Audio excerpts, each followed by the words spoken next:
Remember that story where the girl who was home alone would let her dog lick a hand to reassure her, only to eventually find that the dog was, well, dead and someone had scrawled "humans can lick too" on the wall? Well, if you didn't, you know it now and can spend a lovely old time imagining some squatting naked man tonguing your grubby fingers. You're welcome. And why do I mention it at all? Because fortunately, it's a load of codswallop. But that isn't always the case. There's some stories that you'd think were no more than urban myths, and they're actually entirely true. With that in mind, I'm Ash from What Culture, and these are 7 real-life horror stories that will probably ruin your day. 7. The Dyatlov Pass incident. Maybe it's best no one will ever know what happened with this case, as the evidence is, chilling enough.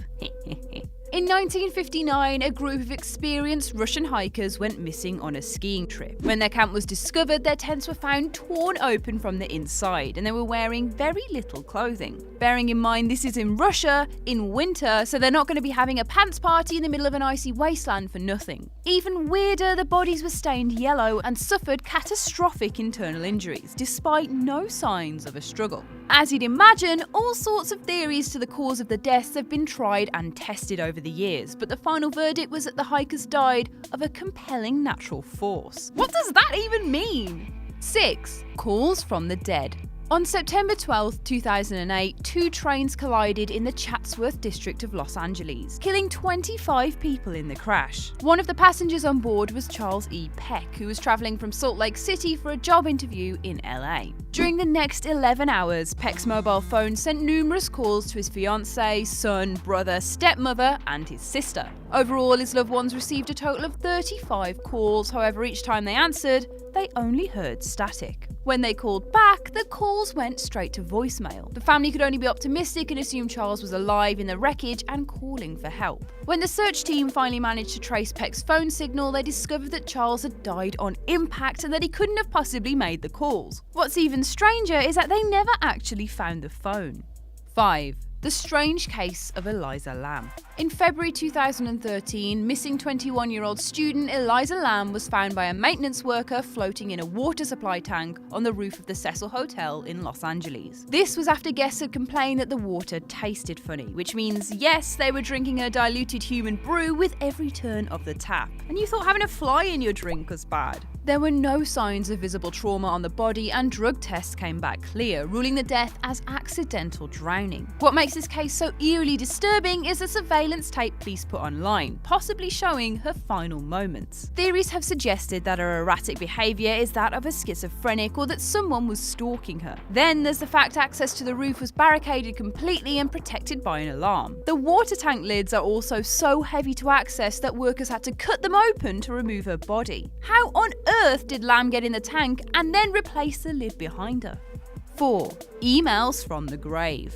Jack Froese died of a heart arrhythmia in June 2011 at the age of 32. In November the same year, Jack's friends each received an email from his account signed with his name. His friends and family are adamant no one knew his passwords or could have hacked his account, so how did it happen? One email implored his friend to clean his flipping attic, except much more strongly worded, but I can't say that or I'll get censored, which related to a private conversation the two had had shortly before his death. An email to his cousin read, "I knew you were going to break your ankle," an injury that occurred just a week before the email arrived. It was probably a sick hacker, but Jack's relatives and friends said they still have no explanation for the messages and have given up hope trying to find one. 3. Buried alive. Horrifyingly, a Greek woman with cancer was buried alive by accident, air quotes around this, waking up to find herself in a coffin only to die before being rescued. Cemetery visitors heard banging and muffled shouting from inside the grave an hour after her funeral. When they eventually dug her up, doctors said she had been dead for hours. It might sound like something that might happen in medieval times, but this was 2014. Some people are actually luckier though, thank God. One astounding case happened in 1915. When a 30-year-old South Carolinian woman, Essie Dunbar, suffered a fatal epileptic attack. Well, everyone thought she did anyway. Her sister arrived late to the funeral to see the last heaps of dirt being thrown onto the grave. She demanded to see her sister one last time and ordered the soil to be removed, and when they opened the coffin lid, Essie raised up and smiled at the mourners around her. Much to their horror, no doubt. 2. Flesh-eating maggots in a British woman's head. We're pretty used to travel vaccinations before heading abroad to exotic climates to avoid nasties like yellow fever and typhoid. However, no one prepares you for frickin' flesh-eating maggots. When British woman Rochelle Harris went on holiday to Peru with her boyfriend in 2013, little did she know what she'd brought back with her. On the flight home, she had excruciating headaches, pains in her face, and scratching sounds in her head. Oh God, please, no. Horrifically, it turns out that a fly that collects names as a hobby, the New World Army screwworm fly, had laid eggs inside her head. The further doctors delved into her ear, the more the larvae retreated into her head, chewing a 12mm hole into her ear canal. No, thank you. 1. The German cannibal who ate a man's penis and then read Star Trek.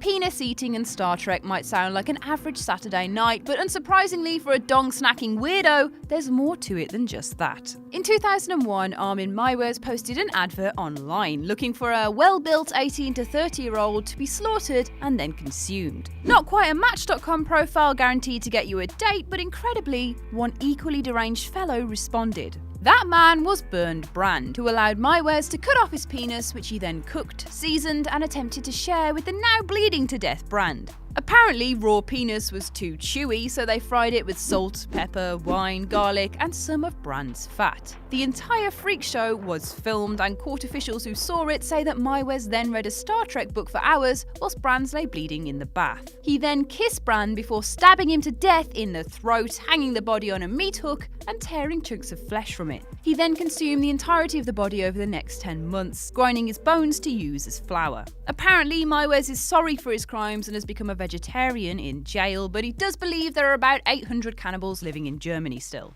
which is comforting to hear.